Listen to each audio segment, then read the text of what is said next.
অবসর গ্রহণের পর ভবেশবাবুর জীবনটা বাড়ি আর বাজারের মধ্যে সীমাবদ্ধ হয়ে গেছে।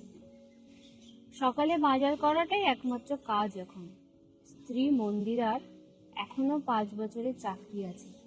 ছেলেরা দুজনেই ভোরে বেরিয়ে রাতে ফেরে। সারাদিন একা বাড়িতে খবরের কাগজ পড়ে আর টিভি দেখে সময় কাটতে চায় না ভবেশবাবু। এই দুটোর কোনো নেশাই কোনো কালে ছিল না তার।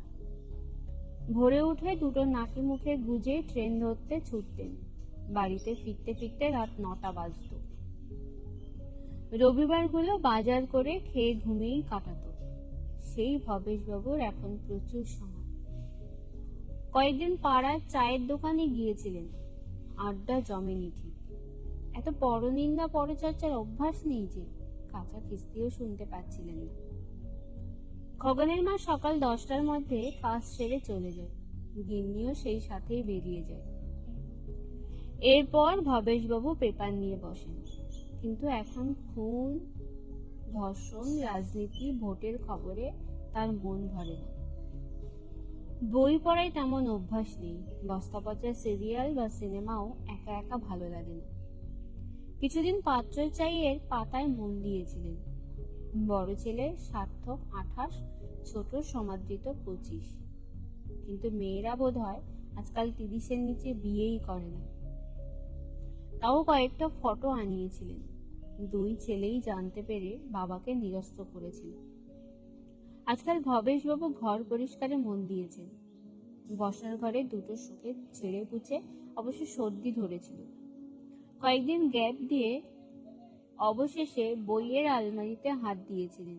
আর সেখানেই একটা বইয়ের ভেতরে একটা পুরনো হলদে হয়ে যাওয়া খামে ছিল চিঠিটা। অন্যের চিঠিটা পড়া ওনার স্বভাব নয়, কিন্তু সাদা খামে কারোর নাম না লেখা থাকায় তিনি চিঠিটা খুলেছিলেন। আর মুখ তো খোলাই ছিল, কিন্তু খুলেই তার চক্ষু চড়ক গাছ। চিঠিটিতে কাউকে সম্বোধন করা হয়নি। চিঠি না বলে চিরকুট বলা যায়। তাতে লেখা রয়েছে, আমি আর পাচ্ছি না এভাবে। আর কতদিন এভাবে থাকবো বলো? কেন এভাবে আমাকে ফেলে রেখেছ? এবার আমায় তবে অন্য ব্যবস্থা নিতে হবে। তুমি কি আমায় ভালোবাসো না? আর একবারও মনে পড়ে না আমার কথা? কিভাবে কাটাও একা একা গভীর রাতগুলো? এবার যদি আমায় না নিয়ে যাও তবে তবে তুমি তো জানো তোমার সন্তান আসতে চলেছে। তার কথা ভেবেই একবার এসো, আমায় নিয়ে যাও। বেশ কবার উল্টে পাল্টে দেখলেন উনি। চিরকুটটির ভাঁজ বরাবর হলদেটে দাগ। খামটাও একটু পুরনো। অবশ্য কত পুরনো ওটা ভেবে বোঝা যায় না সবসময়। বুদ্ধদেব গুহর বইয়ের ভিতরে ছিল খামটা। হাতে লেখার ধরনটা মেয়েলি। তবে কি দুই ছেলের মধ্যে কেউ সেই কালপ্রিট? কিন্তু এত বেশ পুরনো, তবে কি সার্থকের কোনো ঘটনা? ছেলেটা বরাবর মুখ চোরা। কলেজে পড়ার সময় দু একটা মেয়ে বন্ধু ছিল, তারাই কি কেউ? আবার চিঠিটা পড়লেন ভবেশবাবু। সন্তানের মা, সার্থকের সন্তান। কোথায় সে? কত বড় হলো? কিন্তু মেলাতে পারেন না। বরঞ্চ সমাদৃতের প্রচুর মেয়ে বন্ধু ছিল। কয়েকদিন তো বাড়িতেও এসেছে। তবে কি তাদের মধ্যে কেউ? ভবেশবাবুর নিস্তরঙ্গ জীবনে আজ তুফান উঠেছে। এই চিরকুটের কথা যদি সত্যি হয়, কোথায় তার বংশধর? সে কি পৃথিবীর আলো দেখেছে? হঠাৎ একটা অন্যরকম সংকোচ ঘিরে ধরে ভবেশবাবুকে। মেয়েটি সুস্থভাবে বেঁচে আছে তো? এই চিঠি বেশ পুরনো, অথচ ছেলেরা তার নির্বিকার। তবে কি তারা স্বীকৃতি দিতে অস্বীকার করেছিল? নাকি মেয়েটা ফ্রড? নাম নেই কেন চিঠিতে? বড় ঘড়ি ঢং ঢং করে 2টো ঘন্টা বাজায়। সম্বিত ফিরে পান ভবেশবাবু।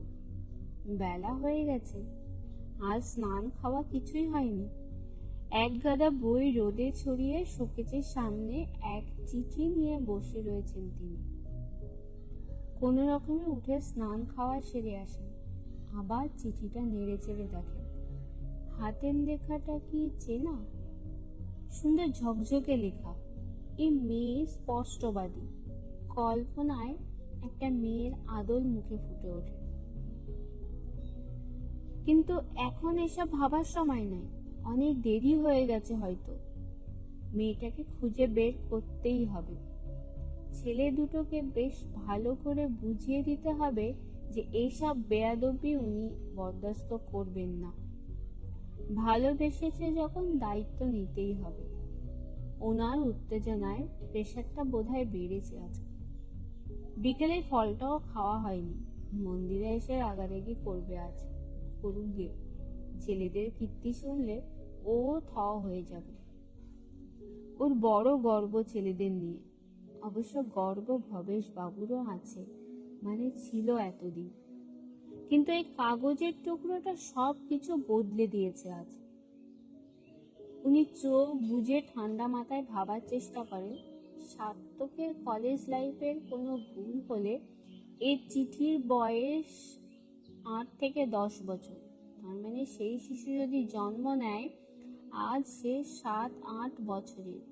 সমাদৃতের ভুল হলেও 5 বছরের। একটা মেয়ের পক্ষে কিভাবে একা সন্তানকে বড় করা সম্ভব? তবে কি তার বংশধর পৃথিবী আলো দেখার আগে? না, আর ভাবতে পারছেন না। মাথাটা কেমন করছে, গালটা বড্ড শুকাচ্ছে। সন্তানদের কুশিক্ষা কখনো দেননি। এক ঢোক জল খেয়ে নতুন করে ভাবতে বসেন। হঠাৎ মনে পড়ে 17 বছর আগে দীপেশ থাকতো এ বাড়িতে। দীপেশ ওনার ছোট ভাই। এই চিঠি কি অত পুরনো হবে? হতেও পারে। দীপেশের আজ ভরা সংসার। নিজে মেয়ে দেখে 12 বছর আগে ছোট ভাইয়ের বিয়ে দিয়েছিলেন। কিন্তু দীপেশ তো বলেনি কখনো যে তার জীবনে কেউ ছিল। বড্ড দাদা ভক্ত ভাই। গড়িয়ায় থাকে বউ বাচ্চা নিয়ে। না না, দীপেশ না। তবে কি অলোক? অলোক মন্দিরার ভাই। 13 বছর আগে 1 বছর এ বাড়িতে ছিল। এখানে চাকরি নিয়ে এসেছিল। মন্দিরা নিজের বাড়িতেই রেখেছিল ভাইকে। অলোক এখন জামশেদপুরে, ও 2 মেয়ে, সুখী সংসার। মাথার দুপাশটা দপদপ করছে রাগে। কে করলো মেয়েটার সর্বনাশ? কেন করলো? ভবেশবাবু খুব আধুনিক চিন্তাধারার মানুষ। এসব জানলে কাউকে বাধা দিতেন না কখনো। ছেলেরাও জানে সে কথা। তবে এত বছর পর যখন ঘটনাটা জানতে পেরেছেন উনি, তার শেষ দেখে ছাড়বেন। মেয়েটিরও অনেক অবিচার হয়েছে, আর না। আচ্ছা, হয়তো মেয়েটার লজ্জার হাত থেকে বাঁচতে অন্য কাউকে বিয়ে করে নিয়েছে। হয়তো ভবেশবাবুর বংশপ্রদীপ আজ অন্য কোনো পরিবারে আলোয় পরিণত হয়েছে। সেক্ষেত্রে দূর থেকে না হয় একবার আশীর্বাদ করবেন সেই শিশুকে, কিন্তু খুঁজে বার করতেই হবে। কি গো, শরীর ঠিক আছে তো? বারান্দায় বই ছড়ানো, বুক সেলফ খালি, লাইটটা জ্বালুনি। কি হয়েছে আজ তোমার? মন্দিরা দেবী ঘরে ঢুকেই লাইটটা জ্বেলে দেয়।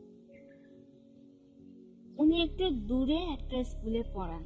ফিরতে ফিরতে 6টা হয় রোজ। শরীর ঠিক আছে, তুমি হাত পা ধুয়ে এসো, চা করে আনি, তারপর শুনো। ভবেশবাবু রান্নাঘরের দিকে এগিয়ে যান। বলতে তো হবেই, মন্দিরের বুদ্ধি নিয়েই এগোতে হবে। ফুটন্ত জলে চা পাতা ছেড়ে হঠাৎ চমকে ওঠেন ভবেশবাবু। আরে, এটা তো মাথায় আসেনি। এমনও তো হতে পারে মন্দিরা যেসব খাতা বাড়ি আনে দেখার জন্য, তাদের মধ্যেও অনেকের প্রেমপত্র পাওয়া গেছে এর আগে। ওর কাছে কোনো ছাত্রীরা হয়তো চিঠিটা খাতায় লুকিয়ে রেখেছিল। হতেই পারে, হয়তো মন্দিরা খাতা দেখতে দেখতে বইয়ের ভাঁজে রেখে দিয়েছিল কখনো। ইস, সারাটা দিন হাবিজাবি ভেবে বরবাদ করলেন। এটা মন্দিরের কোনো ছাত্রীর কাজ। কিন্তু তবুও ভাববার বিষয় হলো, মেয়েটার কি হলো? সে সুস্থ আছে তো? পৃথিবীতে আনতে পেরেছিল তো তার সন্তানকে? চায়ের জল পড়া গন্ধ পাচ্ছি বাথরুম থেকে, আর তুমি সামনে দাঁড়িয়ে কি করছো? কি হয়েছে তোমার? আবার মন্দিরা দেবীর কথায় চমকে ওঠেন ভবেশবাবু। জলটা শুকিয়ে চা পাতা পুড়ে গেছে। আবার 2 কাপ জল বসানো। যাও তো ও ঘরে, আমি চা নিয়ে যাচ্ছি, তারপর শুনবো আজ কি হয়েছে। ভবেশবাবুকে সরিয়ে মন্দিরা দেবী গ্যাসের সামনে দাঁড়ান। অবসরের পর থেকেই লোকটা কেমন যেন ভাবুকে হয়ে পড়েছে। চিন্তা হয় আজকাল মন্দিরা দেবীর। তোমার কি মনে হয় তোমার ছেলেরা কোনো মেয়ে সর্বনাশ করতে পারে? চায়ের কাপে চুমুক দিয়ে প্রশ্ন ছুড়ে দেন ভবেশবাবু। একটা বিষম খান মন্দিরা দেবী। এ আবার কি প্রশ্ন? ঠিক কি হয়েছে বলো তো? বলছি, দাঁড়াও। আমাদের বাড়ির কেউ, মানে অলোক বা দীপেশ, এরা কি পারে এমন কিছু করতে? ধুর, কি যে বলো না তুমি। আচ্ছা, বেশ কয়েক বছরের মধ্যে তোমার কোনো ছাত্রী আত্মহত্যা বা ওই মানে কুমারী অবস্থায় সন্তান সম্ভাবনা হয়ে পড়েছে এমন কিছু? ওনার দিকে এক দৃষ্টিতে তাকিয়ে চায়ের কাপ নামিয়ে মন্দিরা দেবী বলে ওঠেন, কি হয়েছে খুলে বলো তো, এমন ধাঁধা বানাচ্ছ কেন? গিন্নি, নিজেদের রক্তকেও চেনা যায় না সবসময়। এই দেখো, আজ এটা পেয়েছি একটা বইয়ের ভিতরে। চিঠিটা খাম সহ এগিয়ে দেন স্ত্রীর দিকে। অবাক হয়ে কাপা হাতে চিঠিটা নেন মন্দিরা দেবী। তারপর খুলে এক নিমিষে পড়েই হাসতে থাকেন। সে হাসি আর থামতেই চায় না। হাসতে হাসতে সোফায় লুটিয়ে পড়েন আদর্শ বালার স্কুলের বড়দি মন্দিরা দি। তারপর বলেন, এটা মানে এই চিঠিটা তুমি ভেবেছ তোমার ছেলেদের কেউ লিখেছে? এটার বয়স বুঝতে পারছো না? না, আমি তো অত এক্সপার্ট নই, তবে বেশ পুরনো তা জানি। বেশ নয়, এ বহু পুরনো। যা হাতের লেখাটাও চেনো না? হাসি চাপতে পারেন না মন্দিরা দেবী। চেনা মানে? না, ঠিক জানি না। তবে কি তোমার কোনো ছাত্রীর লেখা? উফ, সত্যি তোমায় নিয়ে আর পারা গেল না। যদি বলি এ চিঠি তোমার জন্য লেখা? মিচকি মিচকি হেসে বলে চলেছেন মন্দিরা দেবী। আমায় বুড়ো বয়সে ফাঁসাচ্ছ কেন বলো তো? এ আমায় কেউ কেন লিখবে? আমি কি এসব করতে পারিছি? পারো নাই, পেরেছিলে, করেছিলে। এই চিঠি তোমায় লিখেছিল তোমার প্রেমিকা। থামবে এবার, আর গুলিয়ে দিও না। কেন থামবো? তুমি আমায় বিয়ের পর 3 মাসের জন্য বাপের বাড়ি রেখে আসোনি? আমার শরীরটা ভালো যাচ্ছিল না, বিএডের পরীক্ষা ছিল সে সময়। আমি লিখেছিলাম এই চিঠি। এর বয়স 29 বছর, তবে পোস্ট করিনি, পাঠাইনি। কারণ যেদিন লিখেছিলাম সেদিন বিকেলেই তুমি আমায় নিতে গেছিলে। বুধুদের গুহ পড়তাম তখন, সেখানেই রেখেছিলাম হয়তো। তাই বলে এই পুরনো চিরকুট দেখে তুমি ছেলেদের সম্পর্কে? ছি ছি ছি, কেমন বাবা গো তুমি? হাসিতে ফেটে পড়েন মন্দিরা দি। কান গাল লাল হয়ে উঠেছিল ভবেশবাবু। সত্যি তো, বহুদিনের জন্য সদ্য বিবাহিত স্ত্রীকে বাপের বাড়িতে পাঠিয়েছিলেন তিনি। তবে মন্দিরা কখনো চিঠি লেখেনি বলে ওটা মাথায় আসেনি। লজ্জায় লাল হয়ে উঠেছিল সব শুনে। ভাগ্যিস ছেলেদের ডিরেক্ট বলে ফেলিনি। ভবেশবাবুর মন হঠাৎ ভার হয়ে আসে। বেশ একটা গোয়েন্দা গোয়েন্দা ফিল হচ্ছিল। একটা নাতি বা নাতনির কথাও ভেবে ফেলেছিলেন। অবসর কাটাবার সহজ উপায় নাতি বা নাতনির সঙ্গে সময় কাটানো। না, এবার ছেলের বিয়ে দিতেই হবে। মনে যখন একবার এসেছে এই চিন্তা, এটাকেই বাস্তব রূপ দিতে হবে। আচ্ছা, একটা পাত্রী চাই বিজ্ঞাপন দিলে কেমন হয়? রোজ চিঠি আসবে, ফোন আসবে, সেসব বাঁচতেও সময় লাগবে। কাল থেকে লেগে পড়তে হবে। আজ রাতে মন্দিরাকে দিয়ে বয়ানটা লিখিয়ে নেব না হয়। মন্দিরা দেবী তখনও হেসেই চলেছে।